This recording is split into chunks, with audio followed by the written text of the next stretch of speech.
क्या सोचे हो? भाई मेरा तो यही सपना है कि बेटा बड़ा होकर एक बहुत अच्छा क्रिकेटर बने। वाह। अब साथ ही साथ कराटे का हुनरबाज भी हो। Good good. अब म्यूजिक के बिना तो आजकल गुजारा हो नहीं सकता है। हाँ वो तो है। अब साथ ही साथ कंप्यूटर का भी जानकारी होना बहुत जरूरी है। एकदम सही पकड़े।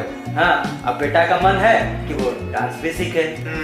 अब इन सब के साथ पढ़ाई का टॉप होना भी बहुत जरूरी है। अरे भाई, बेटा तो एक ही है ना, कहाँ कहाँ भेजोगे उसे ये सब सीखने? अब बेटा एक है तो स्कूल भी एक होगा ना भाई। यानी एक ही स्कूल में इतने सारे?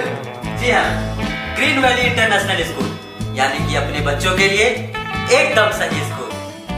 जी हाँ, ग्रीन वैली इंटरनेशनल स्कूल जो गढ़ता है आपके बच्चों का भविष्य। 1 फरवरी 2023 से नए सत्र के लिए एडमिशन प्रारंभ। अधिक जानकारी के लिए संपर्क करें 6200910700 पर।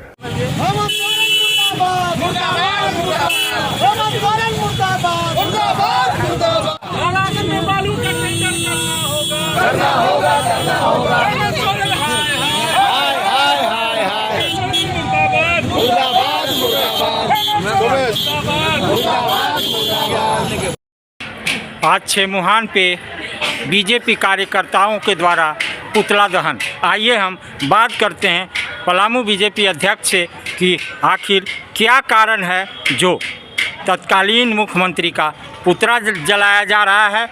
नारे लगे, इनका कहना है कि ये मुख्यमंत्री ढोंगी और गवार है, लूटने का काम कर रहा है। तो आइए हम बात करते हैं पलामू जिला अध्यक्ष से। आज झारखंड के मुख्यमंत्री श्री हेमंत सोरेन जी के कल 11 अप्रैल के जो कार्यक्रम हुए थे रांची में और बर्बरतापूर्वक लाठीचार्ज किया गया निहत्थे कार्यकर्ताओं के ऊपर, इसी के विरोध में आज हम पुतला दहन का कार्यक्रम रख रहे हैं। जब लोकतंत्र में सबको प्रोटेस्ट करने का अधिकार है, अपनी बात रखने का अधिकार है, वैसी स्थिति में जो कार्यकर्ता पलामू से जा रहे थे, चाहे किसी क्षेत्र से जा रहे थे, उन कार्यकर्ताओं को पहुंचने तक देने के लिए मुनासिब नहीं लोग समझते थे। पुलिस के पदाधिकारी, आरटीओ के लोग सब लग कर कैसे लग रहे थे कि जैसा उनका और कभी सघन चेकिंग अभियान चला ही नहीं हो। मतलब हर प्रकार से रोकने टेकने का काम कर रहे थे। ऐसा लग रहा था कि लोकतंत्र जीवित है ही नहीं। इसलिए कल जिस प्रकार से निर्ममतापूर्वक लाठीचार्ज किया गया रांची में कार्यकर्ताओं के ऊपर, कई हमारे पलामू के कार्यकर्ता 12-13 की संख्या में चोटिल हुए हैं। ऐसा लगता है कि लोकतंत्र में इनकी आस्था नहीं रह गई, इसलिए दमनकारी नीति पर चल रहे हैं। मैं इन्हें चेता देना चाहता हूं कि मुख्यमंत्री जी, सब दिन आपका नहीं रहने वाला है। आप सब दिन नहीं मुख्यमंत्री रहने वाले हैं। एक बार आप लोक लुभावने वादे करके चले आए, आपने जनता को दिया क्या? केवल ठगने के अलावा आपने किया क्या? आपने लूट बालू के ठेका नहीं लगाने के कारण आज जो आवास बने हैं वो आवास नहीं बन पा रहे हैं। मजदूर भूखे की स्थिति में आ गए हैं क्योंकि उनको रोजगार नहीं मिल रहा है। छड़ सीमेंट का व्यापारी भी परेशान है, महिलाएं परेशान हैं, किसान परेशान हैं। आप एक तरफ तो कह रहे थे कि हम प्रधानमंत्री आवास जो मिल रहा है उसमें 2 कमरे और देने का काम करेंगे। मैं दुष्यंत की 2 पंक्तियां आपके लिए कहना चाहता हूं कि कहाँ तो तय था चिरागा हर घर के लिए, अब तो मैसर है रोशनी शहर, अब तो मैसर नहीं है रोशनी शहर के लिए। आप तो कह रहे थे कि प्रधानमंत्री के आवास योजना के साथ मैं 2 रूम देने का काम करूंगा ताकि हर एक परिवार अलग अलग रूम में सो सके। लेकिन जो प्रधानमंत्री द्वारा आवास दिया गया है उस आवास को पूर्ण करने के लिए भी बालू की व्यवस्था नहीं होने के कारण आज परेशान लाभुक हो रहा है। मैं आपको चेताते हुए इस लफ्ज़े में कह रहा हूं कि आप अपनी स्थिति को सुधारने का प्रयास करिए और जनता के सुख सुविधा का ध्यान रखिए, अन्यथा सिंहासन खाली करो कि जनता आती है, सिंहासन खाली करो कि जनता आती है। एक बार से दोबारा नहीं, आपके हर एक मंत्रियों के भी यही स्थिति है। मैं दुष्यंत की 2 पंक्तियां कहना चाहता हूं। गुलिस्ते को बर्बाद करने के लिए जहां एक ही उल्लू काफ़ी है, जहां हर साख पे उल्लू बैठा हो, अंजाम गुलिस्ता का होगा। आपके सब गठबंधन के लोग लूटने में लगे हैं, घसोटने में लगे हैं। आप स्वयं भी इसी प्रकार से लगे हुए हैं। आपने गिट्टी का ठेकेदारी आपने अपने नाम पर लीज लेने का काम भी किया। आप आदिवासियों के ज़मीन को औने पौने भाव में खरीदने का काम कर रहे हैं। आप क्षेत्र की जनता के लिए, राज्य की जनता के लिए क्या करना चाहते हैं? इसलिए आप चेतिए हेमंत जी, और अपनी रीति नीति में बदलाव लाइए ताकि जनता के सुख सुविधा हो सके। और नहीं तो भारतीय जनता पार्टी के साथ सारे लोग मिलकर के जिस प्रकार से चट्टानी एकता के साथ रांची में थे, और आपको उखाड़ फेंकने के लिए चट्टानी एकता काफ़ी हो गई।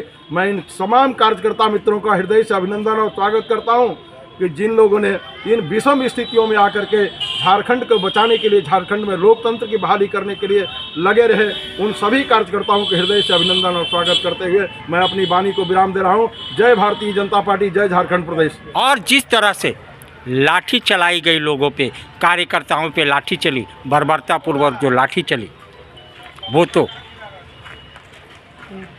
हेमंत जी के तरफ से काबिले तारीफ थी, लेकिन वो जो उन्होंने किया है उसका भुगतान करना पड़ेगा, जो यहाँ के भाजपा कार्यकर्ता कह रहे हैं। हमारे साथ सोमेश जी हैं, मीडिया प्रभारी। 2 शब्द कल के लाठी चार्ज के लिए। जिस प्रकार हेमंत सोरेन के द्वारा बर्बरतापूर्वक निहत्थे कार्यकर्ताओं पर लाठीचार्ज, आंसू गैस और पानी की बौछार चलाया गया, वह बिल्कुल कायराना हरकत है। और इस हरकत का जवाब आने वाले समय में जनता द्वारा दिया जाएगा एवं भारतीय जनता पार्टी के कार्यकर्ताओं के द्वारा भी दिया जाएगा। जिस बर्बरतापूर्वक भारतीय जनता पार्टी के कार्यकर्ताओं पर हेमंत की भ्रष्ट सरकार के द्वारा पूरे भ्रष्ट तंत्र के माध्यम से जिस प्रकार लाठी चार्ज किया गया, उससे भारतीय जनता पार्टी के कार्यकर्ताओं का मनोबल अधिक डिगने वाला नहीं है। भारतीय जनता पार्टी जब तक राजनीति में रहेगी, इन भ्रष्टाचारियों का विरोध करती रहेगी। कल भारतीय जनता पार्टी के कार्यकर्ता इस भ्रष्ट सरकार को उखाड़ फेंकने के लिए कृत संकल्पित होकर रांची को कूच किए थे। जिस सचिवालय से आज इस भ्रष्टाचार की आकंत में पूरे झारखंड को लूटने का काम किया जा रहा था, उस सचिवालय को कल घेर कर उस सचिवालय से हिसाब मांगने के लिए भारतीय जनता पार्टी के साथ साथ झारखंड के आम आवाम भी उस कार्यक्रम में सम्मिलित थे। मैं भारतीय जनता पार्टी के तरफ से हेमंत सोरेन को चेता देना चाहता हूं कि अली बाबा 40 चोर की तरह जिस प्रकार इस झारखंड प्रदेश को लूटने का काम कर रही है, चाहे वो गिट्टी चोरी का काम हो या बालू चोरी का काम हो या आम जनता के पॉकेट से चोरी करने का काम हो, हेमंत सोरेन अपने भ्रष्टाचार के आकंठ में डूबा हुआ है। आज न कल ये ईडी के माध्यम से जेल जाना इनका तय है। इसलिए मैं चाहता हूं कि हेमंत सोरेन अपने कुकृतियों से बाज आवे, वरना भारतीय जनता पार्टी का एक एक कार्यकर्ता बहुत प्रभावशाली है। दुआ करो कि सलामत रहे मेरी हिम्मत, कि ये चिराग कई आंधियों पर भारी है। वसूलों पे जहां भी आँच आए तो टकराना जरूरी है, जो जिंदा हूं तो फिर जिंदा नजर आना जरूरी है। जय। पलामू के सांसद प्रतिनिधि कल रांची के उस बर्बरतापूर्वक लाठीचार्ज में उपस्थित थे। 2 शब्द उस दृश्य के लिए जो घटना कल आप लोग के साथ घटा। एक घटना नहीं थी, एक घटना इस सरकार का जो दमनकारी नीति है, 3 साल का जो सरकार चलाने का उनका तजुर्बा है, उसको कल ने प्रदर्शित किया है भाजपा कार्यकर्ताओं पर। निश्चित रूप से आने वाला समय में जनता इसको जवाब देगी। और जिस तरह भ्रष्टाचार का अंतिम चरण पर यह सरकार है, सरकार की भी स्थिति अंतिम चरण पर है, निश्चित रूप से इसका अंत होगा और भारतीय जनता पार्टी की सरकार 2024 से बुलंदी से झंडा लहराएगी। और हेमंत सरकार का जो कुकृत्य है, इनके नेताओं के द्वारा, इनके मंत्रियों के द्वारा जिस तरह से भ्रष्टाचार में लिप्त है और जिस तरह से बालू हो, खनन हो और अन्य ट्रांसफर पोस्टिंग के माध्यम से जो लूट मची हुई है, उस लूट का जवाब 2024 में जनता अवश्य देगी और भारतीय जनता पार्टी का लोकप्रिय सरकार पुनः स्थापित होगी इस राज्य में और राज्य खुशहाल होगा। इस खबर के प्रायोजक हैं जूनियर जंक्शन स्कूल। नामांकन जारी है। आप अपने बच्चों के उज्जवल भविष्य के लिए नामांकन